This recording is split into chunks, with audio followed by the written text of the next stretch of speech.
Greetings and welcome to Hexed Encountered. I'm Joe. In this video we will be taking a first look at the game Brothers at War. This is from Compass Games and is designed by Christopher Moeller. It is Brigade Command in the American Civil War. This one features 4 fights from 1862. Antietam, Fox's Gap, Mill Springs, and Valverde.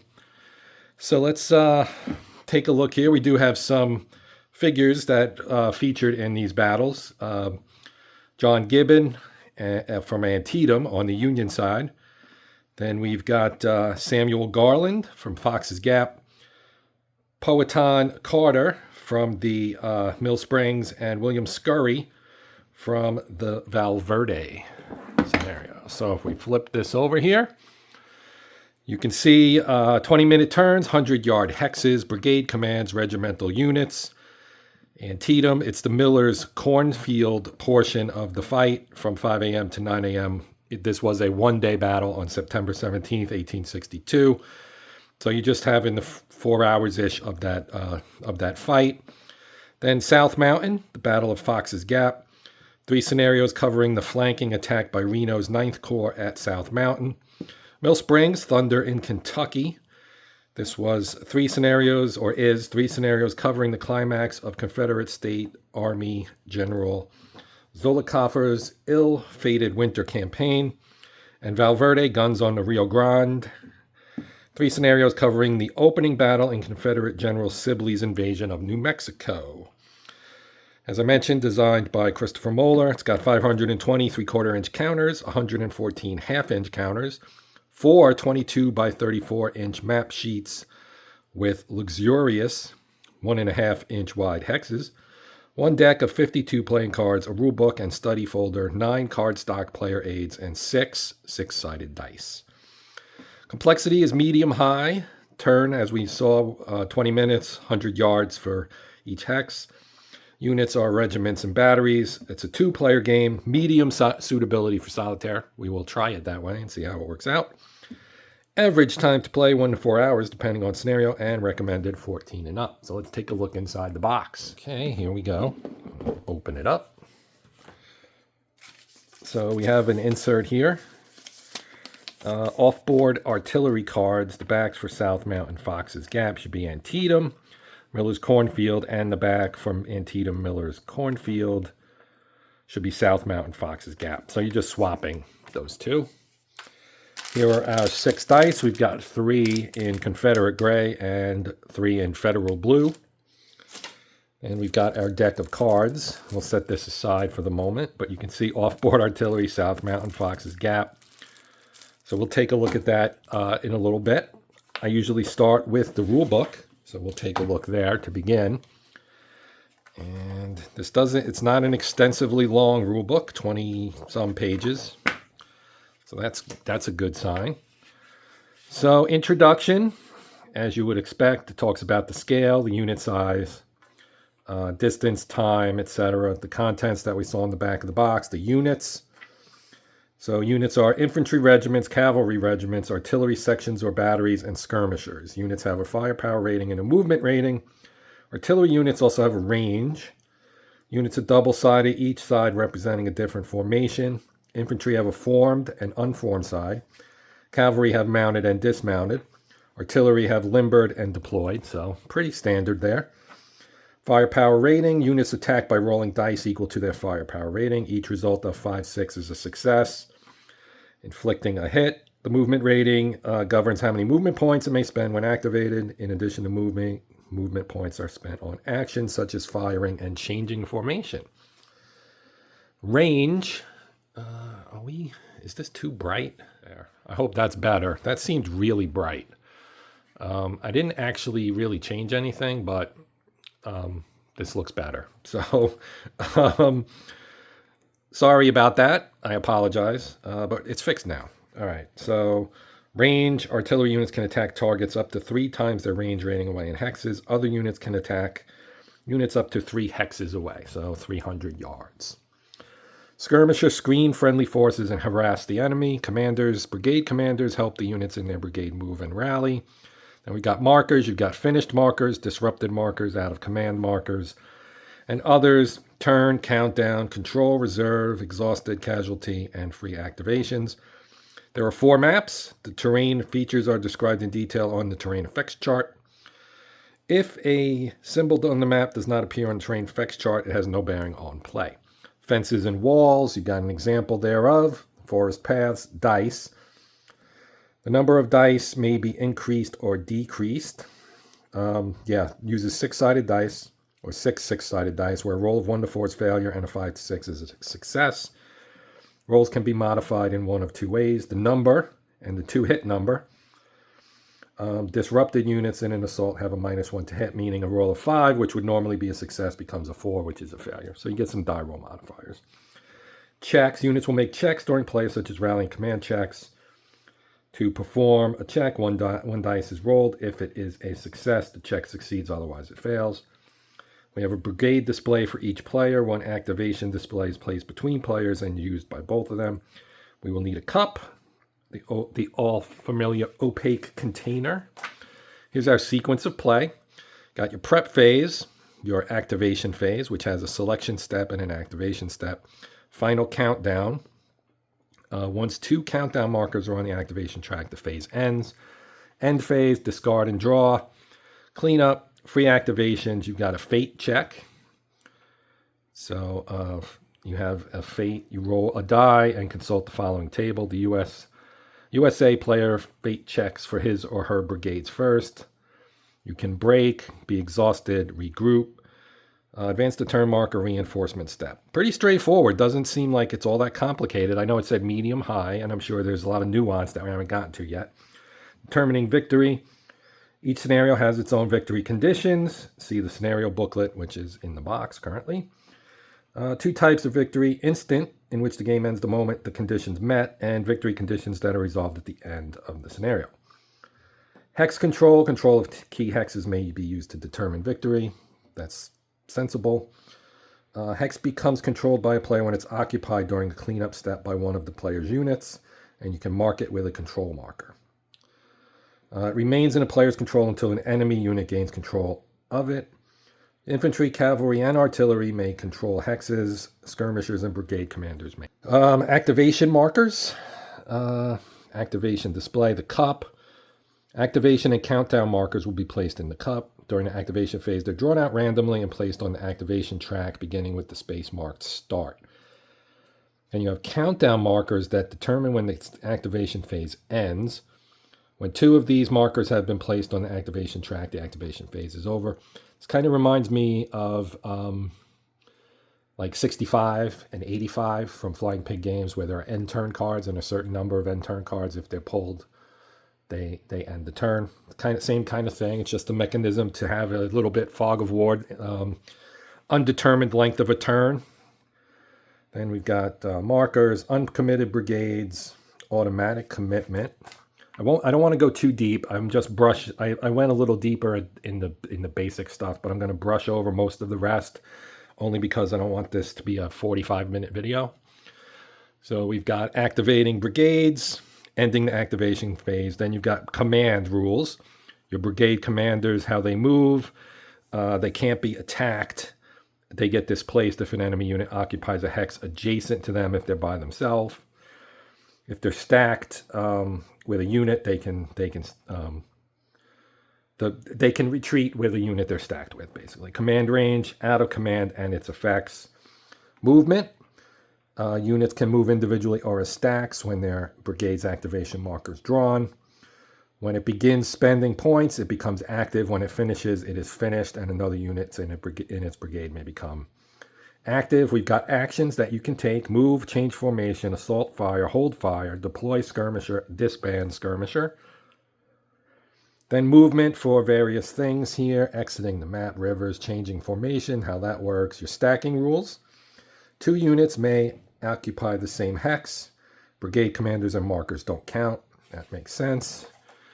You have rules for stacking during movement: forming a stack, activating a stack, mixed stacks. They can stack together as long as they're from the same brigade. Regimental stacks, stacks and command fire.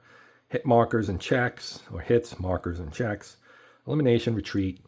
List of formations and their effects. So you have formed infantry and unformed. Unformed gains 1 save roll when targeted by enemy fire. Formed cannot enter a woods hex except along a road or trail. May conduct combined fire. Gains +1 to hit when making assault rolls. Becomes unformed when hit instead of disrupted. Artillery, you've got deployed, which basically you can do all your fighting, essentially.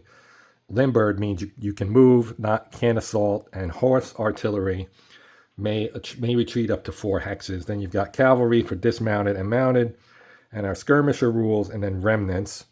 Fire combat, so you've got standing and moving fire, opportunity fire, how skirmishers work.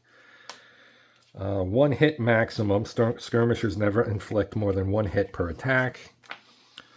Limited saves, no pass-through, sharpshooters, and what skirmishers are against artillery. Combined fire and an example. Point blank, artillery, range, so here's our sharpshooter symbol on here. Line of sight, how that works, that's always important. Got pass-through fire. And then we've got an example of hex sides and line of sight, example of elevation and hindrances, example of line of sight shadow, skirmish zone, pass-through fire, combat results, and how that works. Disruption, elimination, etc. Save rolls, retreating.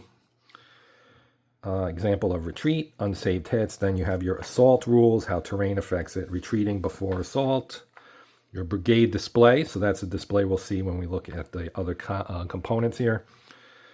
Reserves, casualties, broken brigades, special units, skirmishers, remnants, and divisional artillery. Then we've got off-board artillery and an example of off-board artillery, reinforcement rules, and your battle cards. Okay, and how the deck works. And then you have battle card clarifications. Here are the cards, I'm assuming. And yeah, that's that. And then on the back, list of formations and their effects. So that's a useful little aid there. So that is the rule book. This is the scenario book. And we won't go through this too much. We have set up, then Antietam, South Mountain, Mill Springs, Valverde, design notes, bibliography, etc. So this is the Antietam Miller's Cornfield. There are 4 scenarios, as you can see. Here's a map, information on the scenario, special rules, and the 4 scenarios. That was 1, 2, 3, and 4. This may be the one I play because I'm doing a little Antietam kick this month. Oh, this is interesting. This is nice. So we've got different graphics that show the setup, I guess, for each of the scenarios. Then you've got the Battle of South Mountain. Same thing. You got a map, information on the scenarios, and then maps showing said scenarios. Mill Springs in Kentucky. Again, a map, scenario information, and then the maps. Valverde, guns on the Rio Grande. 3 scenarios here. So you got 11, 12, and 13. Having trouble turning the page. Here's 13. Then we've got a map and another map. Our designer notes. His design goal with Brothers at War is to build the gaming equivalent of a historical novel rather than a simulation. It is important to me that I choose to emphasize in the game what I choose to emphasize in the game is historically accurate, but accuracy has to coexist with fun, drama, excitement, tension, and action. That's what I can offer as a designer. I don't want to offer a design that I wouldn't enjoy playing. That should be true of every designer, and I think it's probably true of most of them, I hope. Lots of good notes in here. Bibliography. It's always cool to look through here and see kind of the sources that the designers use to create their games. Not every game has this, but the ones that do, I always peruse. Gameography. So these are games that he's played, I assume. Maybe inspiration for this. And you've got some big names here in Richard Berg and Dean Essig and Mark Walker. Yeah, there you go. World at War. And then the Gazetteer. And on the back, where this game came from.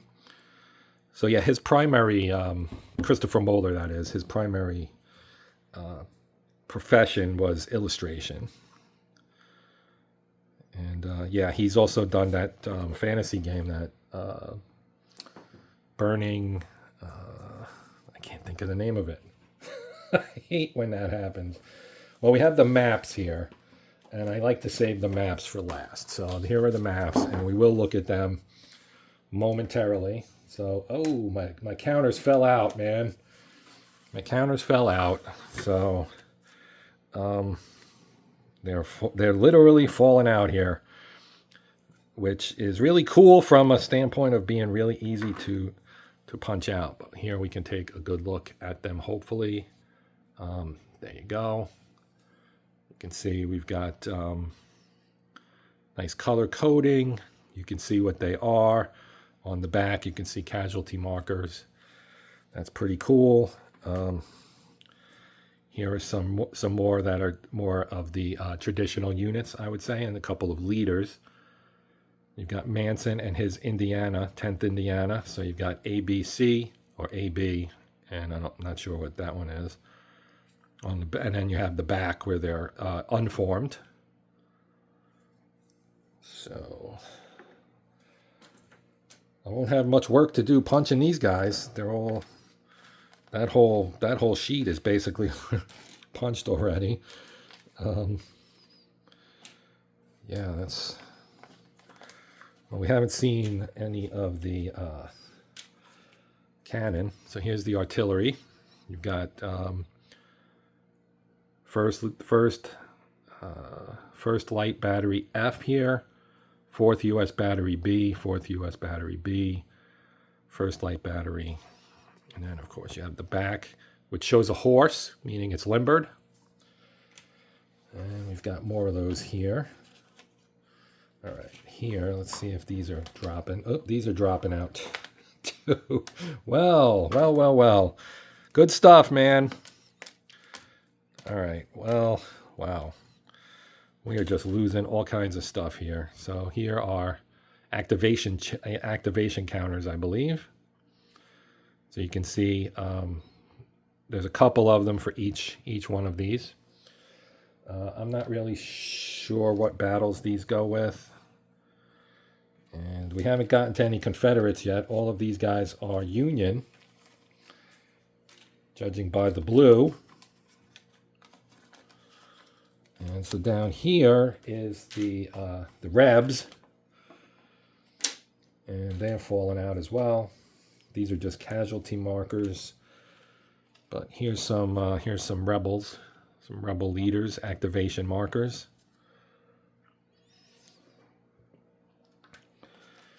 And there's Sibley right there, along with Zollicoffer and Carroll, who's this is an optional one apparently. Then we've got some Confederate units. So you have a remnant. This is an example of a remnant counter, and of course artillery. And support spent. Okay. And here's some more Confederate units. These are remnants as well. Down here, oh, we've got some that didn't fall out. Well, they are threatening to do so.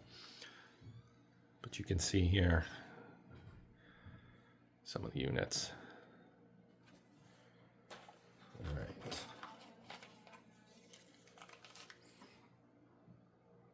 All right, and some more artillery, and here are the player aids. Let's pull these out. So here you go. Thomas's 1st Division. This would be a brigade display, I'm guessing. 2nd Brigade, 3rd Brigade, 12th Brigade, and the 1st Kentucky Cavalry. Double-sided, this is the Antietam side. That's Mill Springs. Okay, so that's those two. And we've got these. This is the Confederates. And on the other side, we've got Antietam with Hooker's Corps, Hooker's 1st Corps, Doubleday, Ricketts, and Meade under Fighting Joe Hooker here. And on the other side, Crittenden's command at Mill Springs. And you have your activation tracks here. Antietam and Valverde. And we've got Sibley from Valverde. And on this side, Reno's 9th Corps Army of the Potomac for South Mountain, Fox's Gap. And we've got the Mill Springs activation and the South Mountain activation.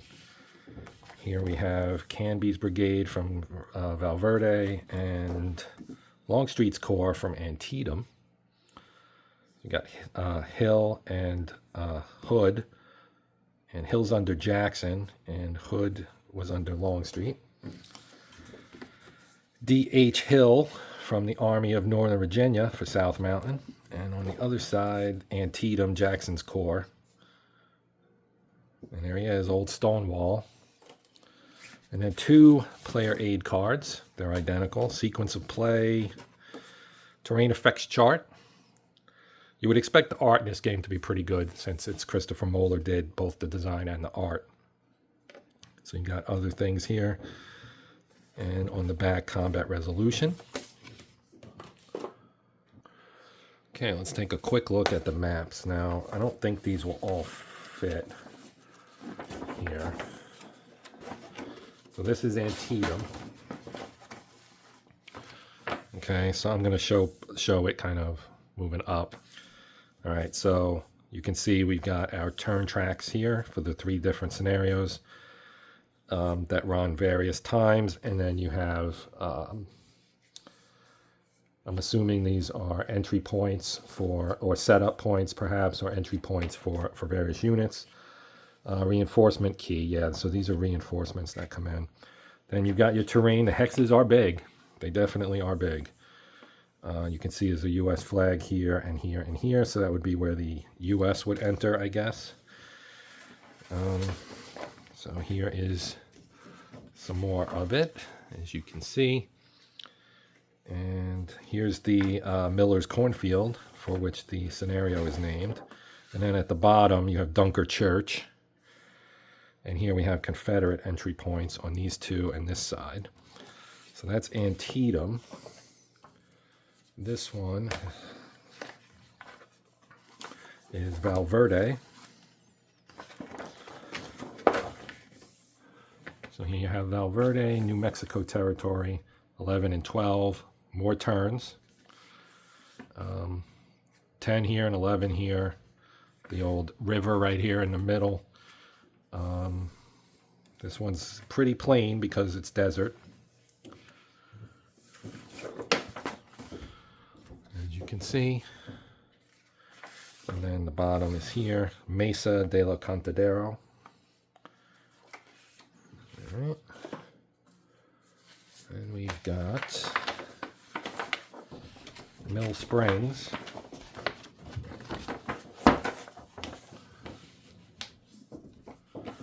Thunder in Kentucky, scenario 8 and 9. Got some elevations. Mill Springs Road, Old Road. Got a log cabin here, right there.